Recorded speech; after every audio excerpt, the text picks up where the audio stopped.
अस्सलामुअलैकुम जी। ਇਹ जनाब ठेकेदार साहब ने खुद अपने दस्ते शफकत के नाल जनाब पत्थर ला रहे हैं। अज बाहर वाले स्टैप पे बनाते था यदा जनाब ठेकेदार साहब ने आइडिया दिता है डिज़ाइन का। इस तरह चैक करो कैसा लग रहा है। मजीद हली सफाई करनी है तो फिर तुहानूं वहाँ दे थले वही पत्थर है ग्रे उत्ते काली पट्टी भी ला दी है। यह भी उत्ते काली पट्टी है दरम्यान फिर वो ग्रे पत्थर अगे 3 इंच की फिर काली पट्टी ला दी है। टक्कर तो फिर काली है उत्ते फिर काली ला देंगे।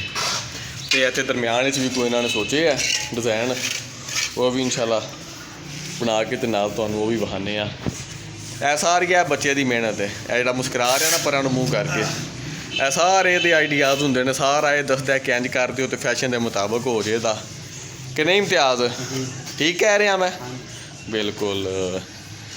यह इंशाल्लाह मुकम्मल हो गया। ड्राइंग रूम का भी कल का लग गया है। यह तुहानूं यह वेखो इस तरह लाया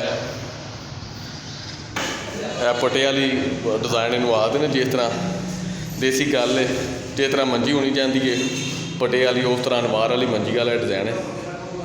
यह 6 इंच वाली फिर टिक्की लगी है। यह 6 तो यह 12x24 का है।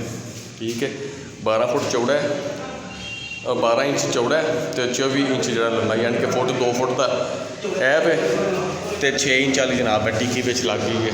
यह साइडा तो बार्डर ला के स्कार्टिंग भी ला दी है तो बेहतरीन हो गया काम। बाकी तकरीबन मुकम्मल है। लाबी भी लग गई उस दिन तुहानूं विखाई सी। यह जनाब हाल जिन्हों मेन TV लाउंज आखते हैं वह भी लग गया। यह किचन भी लग गया किचन का तो यह हाल का और वह बाहर लाबी का। यह 3 सेम डिज़ाइन के सेम पैटर्न बिल्कुल सारा। और यह जो बैडरूम ने तुहानूं उस दिन भी विखाया सी कि यह सिंपल लाइन है अंदर तो यह बिल्कुल सिंपल 2 कर दिते हैं जनाब। तो यह स्कार्टिंग भी नाल ला के काम मुकम्मल हो रहा है। बाकी अल अजा उम्मीद है कि जी कोई थोड़ी बहुत तारों की वायरिंग रही है वह भी इंशाल्लाह मुकम्मल हो रही है। बिजली वाले भाई को फोन किया वो भी अज आ रहे हैं तो वाशरूम में वो सीट लग गई है।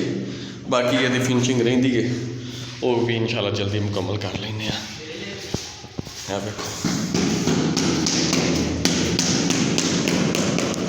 लो जी बाकी ये मुकम्मल कर देने तो फिर इंशाल्लाह वीडियो बना के तुहाडे नाल फिर शेयर करांगे।